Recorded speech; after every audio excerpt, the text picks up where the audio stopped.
All right, so here we're detailing the operation of the data logger, and it plugs into our pH module right here.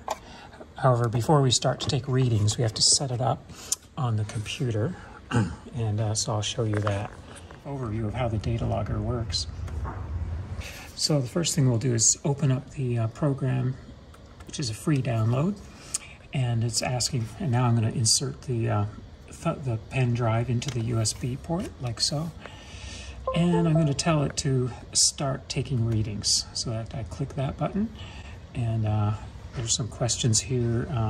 Basically, we're telling it that we want pH, not something like some other unit of measurement.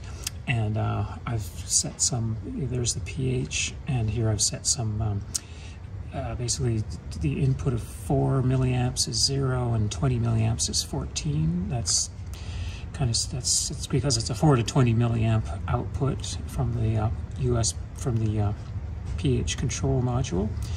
And I put some alarm limits in here, which aren't necessary, but I put them in there. And now we just want to start it. So I'm going to click OK. And now I pull the data logger out. Just say OK to that. Now I pull the data logger out and put it into the pH controller.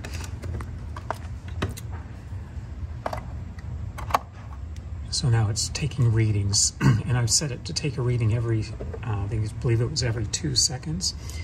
So what we're going to do using this pH simulator, instead of a pH buffers, we're going to increase the pH, take it up to something where we can some reading where we can get a chart.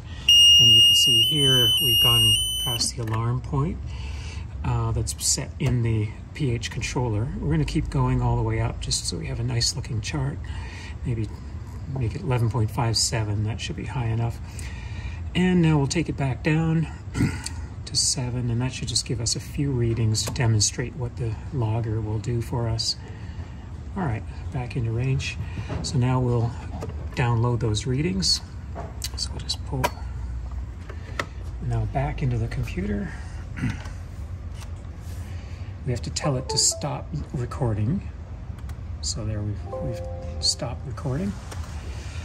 And we'll just say, so we took 39 readings. We'll say OK to that to save it.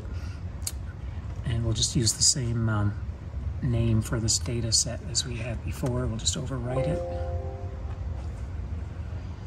And now it's downloading. And there's our chart that pops up automatically. So you can see here we started at 7, or close to 7, 6 points, whatever. And then we took it all the way up. This is where it alarmed, and we paused the simulator for a while. And here's where we topped out at 11 point, what was it, 3 or so. And then we took it back down, and that's our chart.